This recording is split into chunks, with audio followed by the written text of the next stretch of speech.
오늘 우리에게 주신 하나님의 말씀은 사무엘상 26장 1절부터 12절의 말씀 함께 보도록 하겠습니다. 사무엘상 26장 1절부터 12절 말씀 같이 읽도록 하겠습니다. 10사람이 기브아에 와서 사울에게 말하여 이르되 다윗이 광야 앞 하길라 산에 숨지 아니하였나이까 하매 사울이 일어나 10광야에 다윗을 차려고 이스라엘에서 택한 사람 3,000명과 함께 10광야로 내려가서 사울이 광야 앞 하길라 산 기레가에 진치니라. 다윗이 광야에 있더니 사울이 자기를 따라 광야로 들어옴을 알고 이에 다윗이 정탐꾼을 보내어 사울이 과연 이른 줄 알고 다윗이 일어나 사울이 진친 곳에 이르러 사울과 넬의 아들 군사령관 아브넬이 머무는 곳을 본즉 사울이 진영 가운데 누웠고 지라. 이에 다윗이 햇사람 아히멜렉과 수리아의 아들 요압의 아우 아비새에게 물어 이르되 누가 나와 더불어 진영에 내려가서 사울에게 이르겠느냐 하니 아비새가 이르되 내가 함께 가겠나이다. 다윗과 아비새가 밤에 그 백성에게 나아가 본즉 사울이 진영 가운데 누워 자고 창은 머리 곁에 꽂혀 있고 아브넬과 백성들은 그를 둘러 누웠는지라. 아비새가 다윗에게 이르되 하나님이 오늘 당신의 원수를 당신의 손에 넘겼나이다. 그러므로 청하오니 내가 창으로 그를 찔러서 단번에 땅에 꽂게 하소서. 내가 그를 2번 찌를 것이 없으니이다 하니 다윗이 아비새에게 이르되 죽이지 말라. 누구든지 손을 들어 여호와의 기름 부음 받은 자를 치면 죄가 없겠느냐 하고 다윗이 또 이르되 여호와께서 살아계심을 두고 맹세하노니 여호와께서 그를 치시리니 혹은 죽은 날이 이르거니와 또는 전장에 나가서 망하리라. 내가 손을 들어 여호와의 기름 부음 받은 자를 치는 것을 여호와께서 금하시나니 너는 그의 묘리 곁에 있는 창과 물병만 가지고 가자 하나. 다윗이 사울의 묘리 곁에서 창과 물병을 가지고 떠나가되 아무도 보거나 눈치채지 못하고 깨어있는 사람도 없었으니 이는 여호와께서 그들을 깊게 잠들게 하셨으므로 그들이 다 잠들어 있었기 때문이었더라. 아멘. 사랑하는 여러분, 예수님이 우리에게 이르신 구원을 받은 자, 곧 하나님의 뜻대로 부르심을 받은 성도가 사는 삶의 방식은 무엇이라고 할 수 있겠습니까? 하나님의 백성이라고 하며 이 성도라고 불리는 예수 믿는 자는 이 삶에서 펼치는 원칙이 무엇이어야 할까요? 오늘 말씀은 이 다윗과 사울의 이야기를 통해서 그 부분을 굉장히 명확하게 전달한다고 생각합니다. 여러분, 상황이 이렇습니다. 다윗은 아비가일을 아내로 맞이하고 또 아히노암을 아내로 맞이하면서 가정을 튼튼히 하고 무엇보다도 이 그룹 내에 재정을 튼튼히 하면서 그의 집단은 떠돌이지만 더욱 강력한 힘을 가진 집단이 되었다는 것입니다.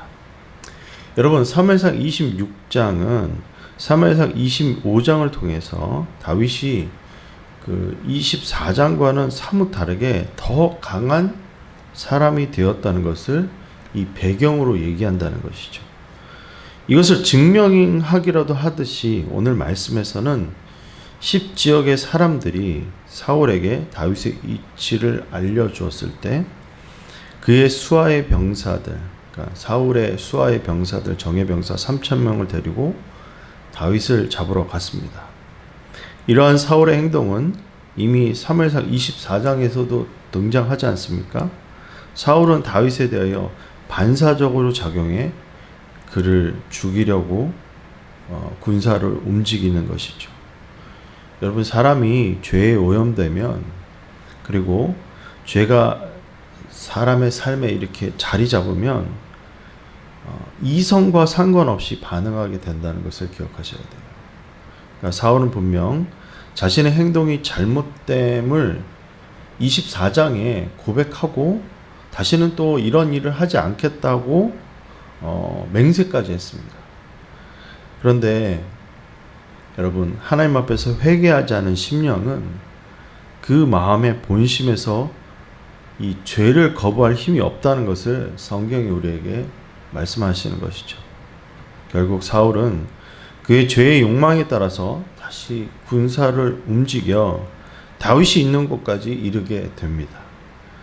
그리고는 군사적으로 유리한 위치에 진을 치고 쉼을 얻게 되는 것입니다.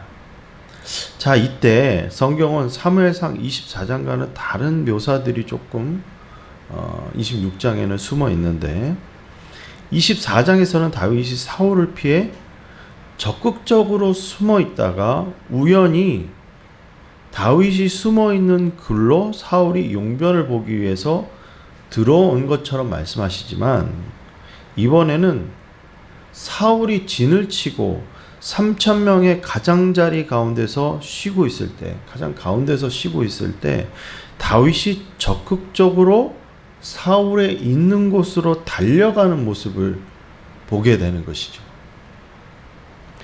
여러분, 이 성경의 묘사는 다윗이 24장과는 다른 상태가 되었다는 것을 시사하는 것입니다.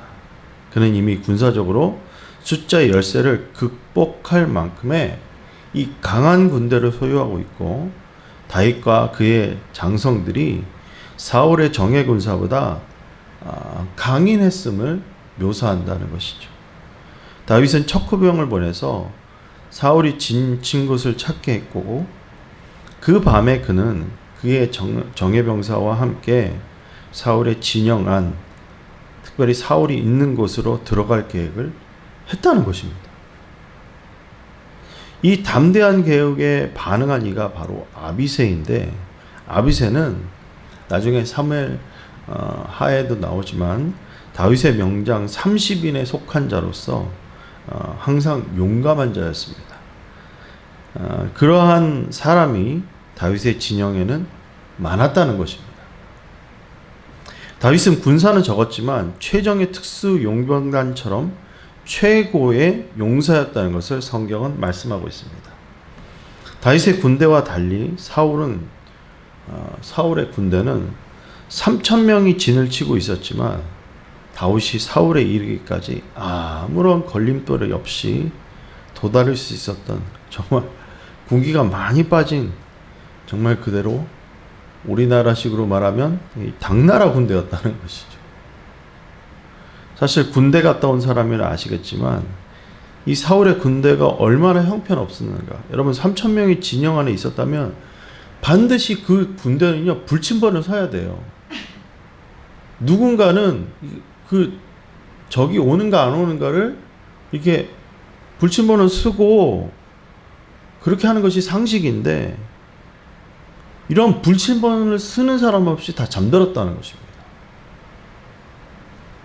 이것은 사울의 군대가 무능력함과 동시에 하나님이 다윗 편에서 사울의 군대를 깊게 잠들게 하신 역사였다는 것을 성경은 강조합니다. 자, 다윗은요 사울이 사울의 덕에 다다라서 무엇을 하고 싶었던 것일까? 아비새는 너무 쉽게 사울 앞에 당도하자마자 뭐라고 얘기했냐? 하나님께서 사울 왕을 죽일 기회를 주신 것이라고 말하면서 다윗이 허락만 하면 단 한 방에 사울을 죽여버리겠다고 그렇게 선언합니다. 여러분, 이러한 아비새의 말은 우리 너무 쉽게 하지 않습니까? 예를 들면 그런 것이죠. 돈을 쉽게 벌 기회가 왔어요.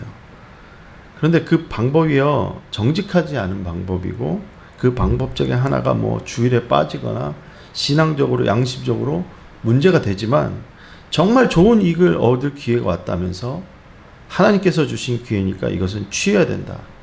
딱 한 번만 눈 감으면 되는 문제라고 오히려 하나님께서 주신 기회라고 좋아할 때가 있다는 것이죠. 그러나 여러분 이것은요 힌두교에서 가지고 있는 생각입니다.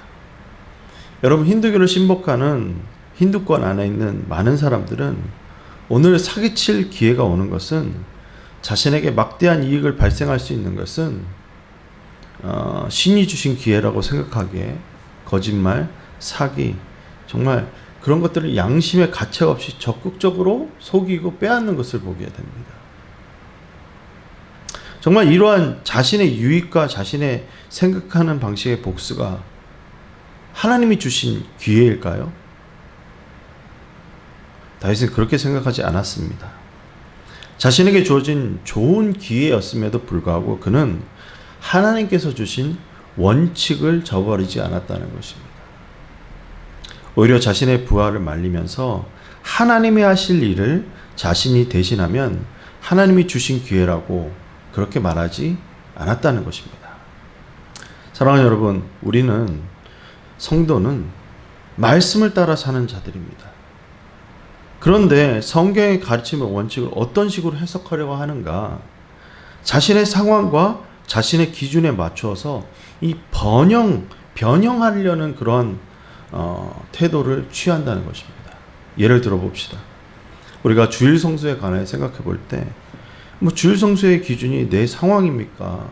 아니면 말씀이 요구하는 바입니까? 우리는 성수라는 개념이 이 온전함이라고 생각하지도 않아요. 그냥 우선순위, 제일 원칙이라고 생각하지 않는다는 거예요. 예를 들면 비즈니스 충주안 가신 분들이 주일 성수를 하기를 부득불 불가능하지만, 예를 들면 자신의 편의를 위해서 어디 놀러 가기 위해서 예배를 빠진다? 말도 안 되는 거죠. 그걸 뭐라고 얘기하냐? 이미 말씀의 기준을 내 기준으로 바꾼 것입니다. 결혼도 마찬가지입니다. 성경이 불신자와의 결혼을 불허합니다. 그런데 나는 이미 남자를 위해서 또는 이 여자를 위해서 선교사가 되겠다 하면서 결혼을 합니다. 다행인 것은 정말 하나님의 은혜로 믿음을 가지게 되면 정말 하나님의 무한하신 감사하신 은혜인데, 제가 아는 경우 그 가정의 자매나 형제나 이 신앙의 문제 때문에 얼마나 힘들어하고 얼마나 괴로워하는지, 정말 주일에 나오는 문제 때문에, 정말 주일에 관련된 행사, 교회에 관련된 행사 때문에 싸우고 그것을 매주 맞닥뜨려가지고 괴로워하는 모습을 한두 명 본 게 아니에요. 사랑하는 여러분, 성도는 어떤 사람을 가리키는 것입니까? 그렇습니다. 성도는요, 영접하는 자, 곧 그 뜻대로 부르심을 받아 하나님의 자녀가 되어 예수 그리스도 안에서 태어난 주인이 바뀐 자들입니다. 주인이 바뀐 자들. 그런데 여전히 죄의 자유한 몸으로 이 말씀의 기준을 따르는 것이 아니라 말씀의 원칙이 아닌 내가 원하고 상황이 원하고 이익과 관련된 기준으로 살아가는 것, 그것이 바로 이 외식된 신앙이라는 것이죠. 오늘 다윗은 자신의 힘이 강대해졌음에도 불구하고 그는 힘의 원리대로 산 것이 아니라 하나님의 뜻 안에서 정말 지혜로운 대처로 창과 물통만을 취함으로 사울에게 깊은 경고를 보내는 것입니다. 물통을 취했다는 것은 상징적인 의미가 있습니다. 이 사막 한가운데서 물이 없이는 살아갈 수 없기 때문에 생명을 취했다는 것으로 상징될 수 있고, 창을 취했다는 것은 사울이 가진 왕으로서의 힘을 자신에게 있다고, 자신이 그것을 취했다고 나타내는 것입니다. 그러므로 사실 이 26장은 사울이 습관적으로 다윗을 쫓던 자가 완전히 정신적으로 다시는 같은 일을 반복하지 못하도록 쐐기를 박는 다윗의 경고가 되었다는 것이죠. 사랑하는 여러분, 성도의 신앙생활의 기준은 내 상황, 내 기분, 내 편의, 내 유익이 아닙니다. 예수 그리스도에서 주신 기준, 명령, 뜻, 사명이 내 삶의 기준이 되어야 될 줄 믿습니다. 우리는 주어진 상황을 말씀의 기준으로 냉철하게 대응해야 할 줄 아는 지혜가 있어야 합니다. 옆에 이야기한다고, 옆에서 막 이렇게 얘기한다고 이렇게 휘둘리고, 저렇게 얘기한다고 저렇게 휘둘리고, 여러분 그것은 심지가 없는 신앙입니다. 그것은 사울이 걸어갔던 길이고 결국 하나님의 후회하심에 해당되는 신앙이 될 수밖에 없다는 것이죠.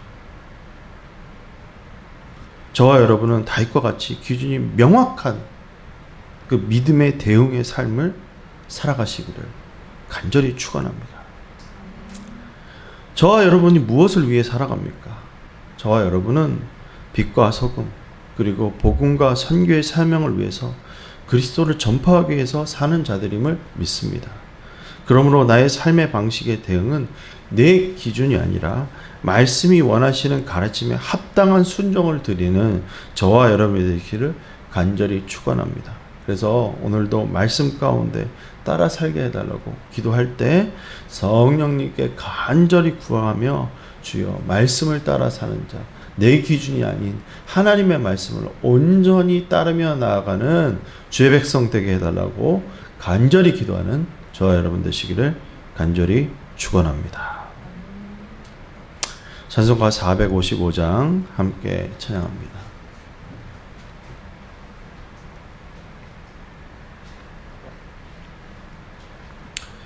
주님의 마음을 본받는 자, 그 마음의 평강이 찾아옴은 험악한 세상을 이길 힘이 하늘로부터 임함이로다. 주님의 마음 본받아 살면서 그 거룩하심 나도 이루리. 3절 가는 길 거치고 험하여도 내 맘에 불평이 없어짐은 십자가 고난을 이겨내신 주님의 마음 본받음이라. 주님의